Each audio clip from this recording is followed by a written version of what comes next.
Por esa razón es que existen fenómenos aún dentro de la iglesia que nosotros los pastores muchas veces no podemos entender.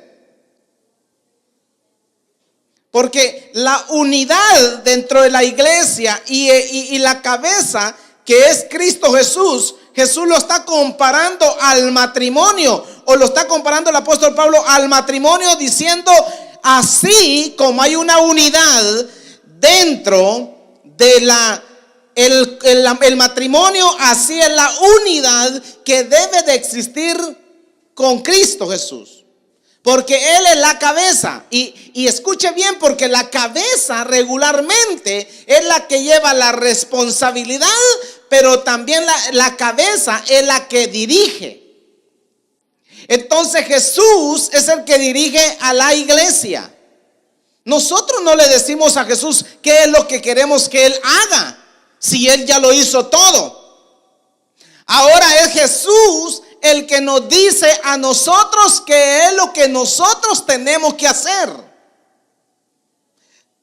Cuando nosotros venimos a Dios, cuando venimos a la iglesia, cuando encaminamos nuestros pasos al servicio de Dios, somos nosotros los que nos sometemos a lo que Jesús dice, a lo que Jesús quiere, a lo que Él nos está mandando a hacer. Entonces, ¿quién es el que dirige la iglesia? Es el Señor. Yo no le voy a decir a Jesús: Señor, haz tú esto, haz lo otro. No puedo. Él es el que me tiene que decir a mí: te llamé para que hagas esta función dentro de mi cuerpo. Por eso el apóstol Pablo dice que él mismo constituyó apóstoles, pastores, profetas, evangelistas, maestros. Él los constituyó para que la iglesia vaya siendo dirigida por su Santo Espíritu, que dirige a sus siervos. Entonces Dios nos está dirigiendo a nosotros hacia toda verdad, hacia toda justicia. Es Dios. Amén. Y dice 1 Corintios 13:11: pero quiero que sepáis que Cristo es la cabeza de todo varón, y el varón es la cabeza de la mujer, y Dios la cabeza de Cristo. La misma comparación. Jesús sigue siendo el que dirige a la iglesia en general, a su cuerpo. Cuando Cristo venga, dice la Biblia que el Señor un día vendrá con voz de mando, con voz de arcángel, y con trompeta de Dios descenderá del cielo. Entonces está diciendo que el Señor va a venir a traer a los que son de Él, a la iglesia. El rapto de la iglesia o el arrebatamiento, eso es inevitable, es un acontecimiento que va a pasar. Pero ¿a quiénes se va a llevar el Señor? A los que son de Él. El Señor se va a llevar a su iglesia. Pero ¿por qué entonces yo y usted todos nos tenemos que dejar dirigir por Dios? Porque Él es el que nos dirige. ¿No le pasa a usted muchas veces que en la iglesia queremos como hacer lo que nosotros queremos? Queremos que se hagan las cosas como nosotros queremos. Cuando dice el Señor: yo soy el que dirijo la iglesia, y ustedes hagan lo que yo les digo, porque ustedes son ciudadanos del reino celestial. Y un ciudadano dentro del reino tiene derechos y tiene obligaciones. Y dentro de los derechos que tenemos es pedirle a Dios todo lo que queramos. Él ya sabe que tenemos necesidad, y Él va a suplir nuestras necesidades. En términos de la fe y en términos como el Señor dirige a la iglesia, no somos nosotros los que nosotros queremos, en otras palabras, manipular a Dios para que Dios haga lo que nosotros queremos. No, es Dios el que te dice a ti y me dice a mí cómo y qué se van a hacer, cómo se hacen las cosas y qué es lo que se va a hacer. Esto es algo que muchas veces cuesta entender. Porque en verdad, a veces quisiéramos nosotros que la iglesia, ay, ¿por qué no se hace eso? ¿Y por qué no se hace lo otro? ¿Y por qué no hacen aquello? ¿Y por qué no hacen lo otro? Si no se hace es porque Jesús no ha dicho que se haga todavía. O se hace, pero en el tiempo de Dios. Porque es Dios el que dirige la iglesia, que está dentro del marco del tiempo de Dios. Dios tiene su tiempo. Yo recuerdo aquellas oraciones, ¿verdad? De que mucho tiempo atrás, incluso antes de yo ser convertido al camino del evangelio, muchos oraban y le decían al Señor, Señor, ven pronto, que vengas pronto. Y le decían al Señor que viniera y que viniera sin importarles que yo me iba a perder. Y muchas veces nosotros también queremos orar sin orar, pidiéndole a Dios misericordia por aquellos que realmente no han sido alcanzados. Hay miles y millones de personas que todavía no han sido alcanzados por el poder del evangelio. Todavía no han sido bautizados, todavía no han sido ganados. Hay millones de personas que no han escuchado el nombre de Jesús. Y muchos queremos que el Señor venga. La pregunta es, ¿cuándo nosotros vamos a estar comprometidos a ir a predicarle a esas almas de que Cristo pronto viene? Entonces en el hogar y en la iglesia sucede similar. Porque en el hogar Dios le dio al hombre una responsabilidad. Dirige tu casa, ordena tu casa, dirige tu esposa, dirige tus hijos. Y el hombre tiene que estar atento para poner el orden dentro del hogar, así como Cristo pone el orden dentro de la iglesia. Entonces el apóstol Pablo le da una figura muy especial a cómo el Señor dirige la iglesia. Y yo me alegro mucho porque hay veces que yo le he orado al Señor oraciones bien locas. En verdad, en lo que llevo de vida y lo que llevo en el evangelio, en 2 ocasiones le he dicho al Señor, Señor, ya no aguanto más, quítame la vida.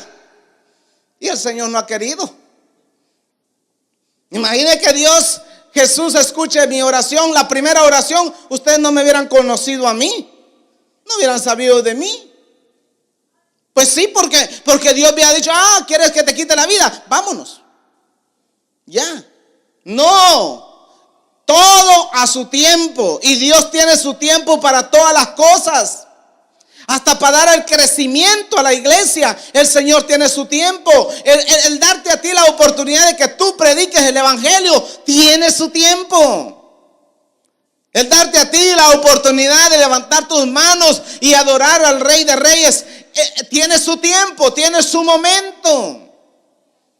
Y lo mismo es cuando nosotros hacemos oraciones locas. Dios dice, tú no sabes para dónde vas, no sabes qué vas a hacer, tú no sabes todavía lo que estás pidiendo. Porque en momentos difíciles todos tendemos a orar locamente, a pedir lo que no entendemos, lo que no pensamos. Estás pasando un problema, estás en una cama, estás con una enfermedad, tienes un problema. Y tú puedes decirle, Señor, hasta aquí llegué, ya no más, ya no quiero servir, ya no quiero trabajar en tu obra. Señor, ya no quiero ir a la iglesia, ya no quiero hacer tal cosa. ¿Y qué si tú no sabes que ese pequeño problema que Dios está permitiendo en tu vida es para pasarte a otro nivel de unción, a otro nivel de llamado?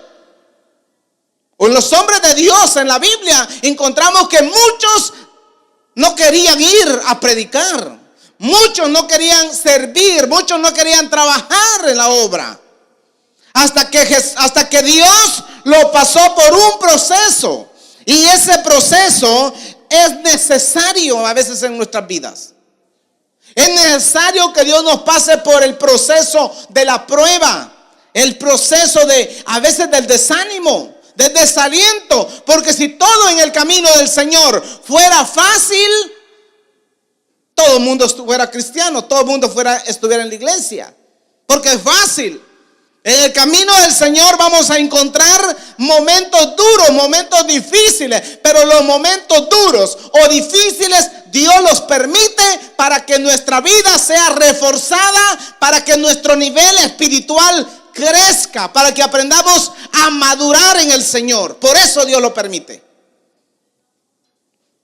Hebreos capítulo 12, el verso 1 y 2 dice: por tanto, nosotros también, teniendo alrededor nuestro tan gran nube de testigos, despojémonos de todo peso y del pecado que nos asedia, y corramos con paciencia la carrera que tenemos por delante, puesto los ojos en Jesús, el autor y consumador de la fe, el cual por el gozo puesto delante sufrió la cruz, menospreciando el oprobio, y se sentó a la diestra del trono de Dios.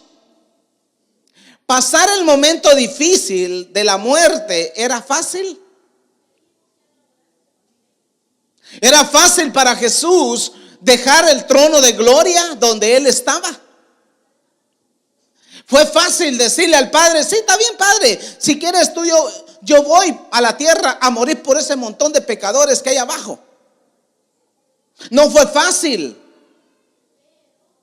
Pero dice la Biblia, despojándose él de todo y del peso que él tenía, de la autoridad que él tenía, él siendo el rey, siendo el grande, siendo el inventor de todas las cosas, vino y se humilló y se hizo hombre para darnos a entender que sí se puede. Aunque seamos humanos, se puede crear dentro de nosotros la naturaleza divina de Dios. ¿Para qué? Para que entremos confiadamente al trono de la gracia y para que encontremos el oportuno socorro. Despojémonos, dice el escritor del libro de Hebreos, de todo peso, de todo pecado, para poder tener un acceso al trono de la gracia. ¿Y cuánto queremos estar ahí? Entrar en el trono de la gracia, entrar en esa dimensión espiritual, no es algo fácil, no es una tarea sencilla. Es una tarea un poco difícil porque tú y yo tenemos que mantenernos conectados con Dios en ayuno, en oración, en búsqueda, en entrega, en santificación, en pureza, en santidad. Mantenernos conectados con Dios. Entonces, si Jesús lo hizo estando en cuerpo, estando humanamente en la tierra, nosotros también podemos tener acceso a ese trono de la gracia. Puesto los ojos, dice, en Jesús, el autor y consumador de nuestra fe, el cual por el gozo puesto delante de él sufrió la cruz, menospreciando el oprobio, y se sentó a la diestra del trono de Dios. Para que Jesús, escuche bien, para que Jesús llegara a ser el Rey de Reyes y Señor de Señores, en el cual se dobla toda rodilla de lo que está arriba en el cielo, abajo en la tierra y debajo de la tierra, él tuvo que sufrir. Para que la iglesia del Señor esté un día morando con Cristo en gloria allá arriba en el cielo, tenemos que sufrir muchas veces. Tenemos que padecer muchas veces necesidades, críticas, pobreza muchas veces, escasez. Tenemos que sufrir muchas veces, aún a veces persecuciones por causa del evangelio. Usted no espere que el evangelio va a ser fácil, que el evangelio va a ser así. Tú me aceptaste y te llevo para el cielo y qué bien, ya eres salvo. Tú tienes que esforzarte. El precio tienes que pagarlo tú. No tienes que vivir pensando en que otros oren por mí, otro que ayune por mí, otro que haga esto por mí. No, esfuérzate y te vas a dar cuenta que cuando haces un esfuerzo para agradar a Dios, para servir a Dios, Dios te va a usar de la manera como tú menos lo pienses. Hay gente que piensa, ay, ya estoy viejo, ya tengo tantos años, ya no hay lo que hacer, mejor yo solo estoy esperando la muerte. ¿Cómo así? ¿Ya terminaste tu carrera? Apenas estás empezando. Moisés tenía 80 años y Dios lo usó. Le dijo, ven, mira, quita tu calzado de tus pies, porque el lugar que ya estás, santo es. Quita tu calzado. Ven, porque te voy a llamar para que vayas a cumplir una misión. Él pudo haber dicho, Señor, yo ya tengo 80 años, es más, ya no quiero más. Ya tengo mis hijos, tengo una posición, soy pastor de ovejas de mi suegro Jetro. Ya no, Señor, ¿para qué me vas a llamar a mí? Aunque le puso a Dios 5 excusas, Dios le debatió las 5 excusas, aún la excusa de no poder hablar. Señor, yo soy un tartamudo, nunca he hablado en público, nunca he hablado bien, que ahora me llamas a predicar. Es más, no soy un escritor y tú me estás llamando a escribir la ley, a ser un legislador. Señor, yo nunca he sido libertador y tú me estás llamando a ir a liberar a un pueblo rebelde. No, Señor, manda otro. Cualquiera quisiera escapar cuando ve que hay grandes desafíos en el camino. Pero lo que no sabes tú y lo que no sé yo muchas veces es que detrás de un desafío hay una victoria, hay una bendición. Pero todo tiene que nacer de nosotros, obedecer al llamado de Dios, obedecer a ese llamado, sin importar quién se te cruza en el camino desanimándote, qué problemas te toquen enfrentar. Tú y yo tenemos que estar dispuestos a enfrentar esos desafíos, creerle a Dios y movernos con la fe y el llamado que Dios nos ha hecho. ¿Cuál es la excusa que tú le pones a Dios o que le has estado poniendo a Dios durante años? Pero mira, escucha, porque esto es fuerte lo que voy a decir. Dios no te está suplicando que lo hagas. Él te está dando una orden que lo hagas, que tienes que hacerlo. Es una orden que Dios nos da. Vaya, le digo a los discípulos, y prediquen mi palabra. No, si quieren vayan y ahí lo hacen después de cuando venga el tercer milenio, cuando ya. Él les dijo, vayan, sanen a los enfermos, vayan, resuciten a los muertos, vayan, les doy el poder, les doy la autoridad, vayan. ¿Sabe cuál es el problema cuando tú no quieres obedecer a Dios? Las consecuencias que vienen son catastróficas. Te vas a lamentar después de no haber obedecido a Dios en el tiempo que Dios te llamó. Vas a ver que a otros Dios los levanta. Vas a ver que otros son usados por Dios. Vas a ver que otros traen una descendencia, traen una doctrina, traen una fundación. Otros son usados. Y tú todo el tiempo sentadito en la misma banca. Va a estar enfermo, cansado, triste, aburrido. Un cristiano aburrido, cansado, hermanos.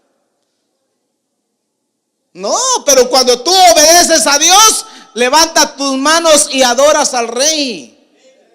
Y si Dios te manda, hay gente que Dios le toca el corazón a irle a hablar a un vecino o a un familiar antes que pase el problema. Y uno está ahí, ¿me levanto o no me levanto? ¿Voy o no voy? ¿Por qué no vas? Sencillamente obedece. Dale la palabra que Jesús te dijo que le dijeras, dásela.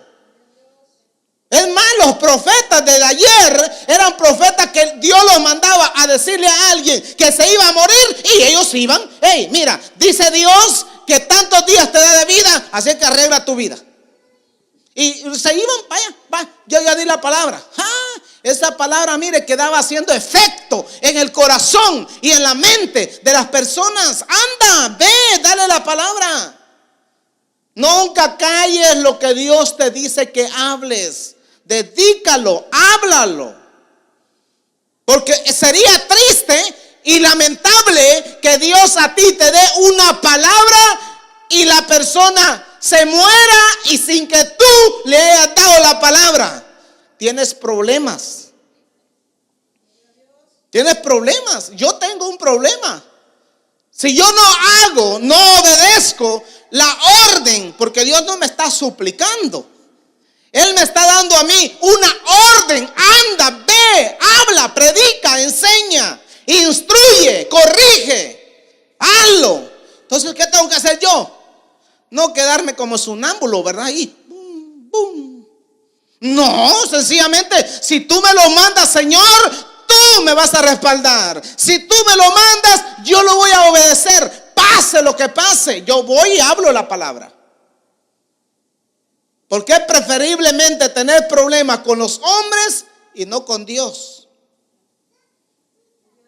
¿Con quién quieres tú tener problemas? Aunque no tienes que tener problemas con nadie. Si Dios te da una palabra, tú puedes darla, tú puedes decirla. Porque es Dios el que te está mandando. Dios. Hay gente, mire, escúchenme bien porque esto es poderoso. Hay gente que solo está esperando una palabra de un creyente, de un cristiano. Hay personas que amanecen que Dios ya les habló de noche, en un sueño, ya Dios les habló y solo están esperando que alguien venga, toque la puerta y le dé la palabra y diga: oh, Dios ya me había dicho anoche. Es verdad, hermana. Es que mire, la Biblia dice que el que es guiado por el Espíritu hace las cosas del Espíritu. Ahora, el que es guiado por la carne hace las cosas de la carne. Si tú vas a dar una palabra, escucha bien, si tú vas a dar una palabra en la carne, no la des, cállate. Porque vas a ofender a alguien. Pero si tú vas a dar una palabra en el Espíritu de Dios, vas a edificar a esa persona. Le vas a decir: mira, Dios dice esto. Anoche Dios me mostró algo. Y esa persona se va a quedar tocada por Dios. Entonces, hacer la voluntad de Dios vale la pena. Vale la pena. Pero es Dios el que nos manda a hacer la obra. Es como que tú endurezcas tu corazón para trabajar y servir en la obra. Dios, realmente Dios es Dios y Él puede hacer como Él quiera. Pero Dios nos está llamando a nosotros a que seamos obedientes. Efesios capítulo 4, el verso 15. Mira lo que dice. Y verso 16. Sino que siguiendo la verdad en amor, crezcamos en todo en aquel que es la cabeza, Cristo, de quien todo el cuerpo bien concentrado y unido entre sí por todas las coyunturas que se ayudan mutuamente, según la actividad propia de cada miembro, recibe su crecimiento para ir edificándose en amor. Diga conmigo: unidad. Dentro del cuerpo de Cristo, que es la iglesia, debe de existir unidad. Cuando alguien, tú ya tienes días de no verlo, pregúntale. Y dile: hermano, hermana, la hemos extrañado. ¿Verdad? Tiene que haber unidad. Esa unidad late en el corazón de Jesús. Esa unidad todavía no se ha llevado a cabo. Porque sabe usted que los que somos a veces números unos en criticar los errores de los demás somos nosotros. No es el mundo afuera, el mundo está sediento, hermanos. El mundo allá afuera está con hambre, está con comezón de oír la palabra de Dios. Los que padecemos de problemas, conflictos físicos y mentales, muchas veces somos nosotros. Vemos a la hermanita, a ver cómo vino vestida, al hermanito, que habla, que hace. Somos nosotros a veces que tenemos grandes problemas. Pero Jesús quiere que la iglesia esté toda unida, como se unen las coyunturas del cuerpo, que los tendones, la sangre, los huesos y la carne tienen que estar unidos. Incluyendo la respiración. La respiración de nuestro cuerpo está emanada, unida a nosotros. Entonces, si nosotros necesitamos el aire, la sangre, necesitamos la comida, necesitamos la ropa, necesitamos el techo, la iglesia en general tiene que estar unida para que todo marche bien y el corazón de Jesús sea agradado. No tiene que haber discordia, tristeza, problemas y aflicciones y pobreza y que miseria y que aquí, que allá, que no me miran bien, que no me miraron bien. Murmuraciones, eso no tiene que existir, porque eso hace una división dentro de la iglesia. Como nosotros los pastores, los siervos de Dios, tenemos que estar unidos. A eso nos llama Dios, a todos los pastores, evangelistas, misioneros, apóstoles, profetas. Nos llama Dios a que estemos unidos. Le aseguro bien que si todos los siervos de Dios fuéramos unidos, ya hubiéramos ganado el mundo para Cristo. Pero como todo el tiempo vive uno pensando y criticando al otro y señalando al otro, no hay unidad. Entonces el Espíritu Santo no haya cómo derramar de su gloria, cómo hacer milagros, cómo hacer señales. Mire, escuche, porque la iglesia primitiva tenía manifestaciones.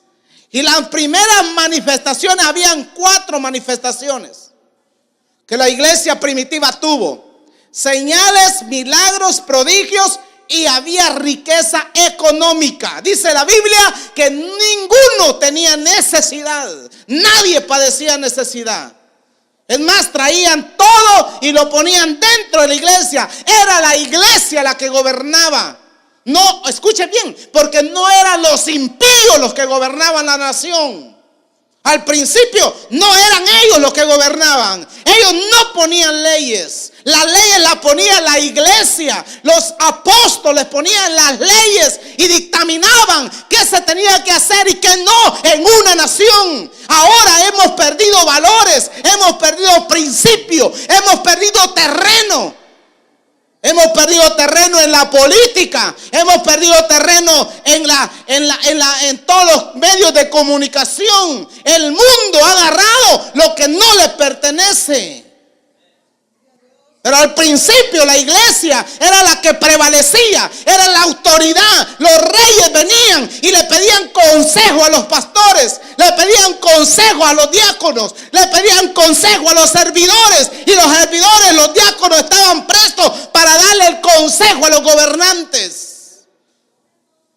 ¿Por qué hoy no funcionamos como organismo vivo? Porque todo el tiempo estamos divididos, unidos en la iglesia, pero divididos en espíritu. Ay, aquella tiene problemas. Ah, sí, seguramente el diablo la está atacando. ¿Por qué no va a orar por ella? ¿Por qué no va a orar por él? Si la unidad que el apóstol Pablo está mencionando es una unidad que une hasta concilios, une denominaciones, une a pastores, une la religión. Nos va uniendo el Señor para que Él siga siendo siempre el que gobierna la iglesia. Él es el director, Él es el que dirige, Él es el que hace y que no hace. Él es el que decide lo que se tiene que hacer y lo que no dentro de su iglesia. No somos nosotros, no se equivoque. Usted nunca va a poder manipular a Dios. Téngalo claro.